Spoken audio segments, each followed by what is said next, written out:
స్పేషియస్‌గా ఉండే కమ్యూనిటీ లాంటి ప్రాజెక్ట్ దొరకడం కూడా చాలా కష్టం కాబట్టి ఇదైతే ఇన్వెస్ట్‌మెంట్‌కి అయితే ది బెస్ట్‌గా ఉంటుందండి.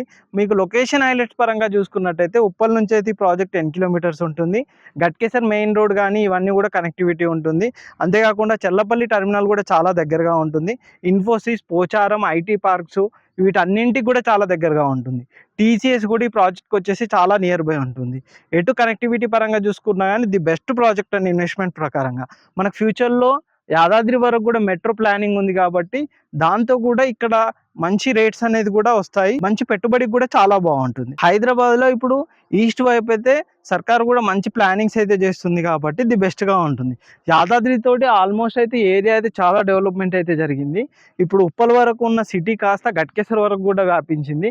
ఇప్పుడు అన్నోజీ కూడా వీటన్నింటికి మధ్యలో అది కాకుండా ఈ ప్రాజెక్ట్ ఓవరాల్ ఇన్సైడ్ కూడా ఉంటుంది కాబట్టి ఇన్వెస్ట్మెంట్కి అయితే చాలా బెటర్గా ఉంటుంది. మీకు ఒకసారి ఇండిపెండెంట్ హౌస్ చూపెడతానండి, ఎలా ఉంటాయో ఒకసారి దగ్గరికి వెళ్ళి చూద్దాము. ఇండిపెండెంట్ హౌసెస్ అనమాట. ఇక్కడ మనకు 2 హౌసెస్ అయితే కన్స్ట్రక్షన్ జరిగాయి. ఇంకా మనకు బ్యాక్ సైడ్ కూడా ఇంకా 2 హౌసెస్ కూడా ఉన్నాయి. మనం ఇప్పుడు ఒకసారి అక్కడ వైపు కూడా వెళ్దాము, అవి కూడా మీకు చూపెడతాను. మీకు రోడ్స్ కనుక చూసుకున్నట్టయితే మంచి రోడ్స్ అయితే వీళ్ళు అయితే ప్రొవైడ్ చేశారనమాట. చుట్టూ కనుక చూసుకున్నట్టయితే అండర్ గ్రౌండ్ డ్రైనేజ్ సిస్టమ్ కానీ ఎలక్ట్రిసిటీ కానీ అన్నీ కూడా ఇచ్చారు. ఓన్లీ పవర్ పోల్స్ మాత్రమే ఉంటాయి. ఇందులో మొత్తం అండర్ గ్రౌండ్ డ్రైనేజెస్ ఉన్నాయండి. ఇది కనుక చూసుకున్నట్టయితే మనకి ఇక్కడ 2 హౌసెస్ అయితే గ్రౌండ్ ఫ్లోర్ సింప్లెక్స్ అయితే కన్స్ట్రక్షన్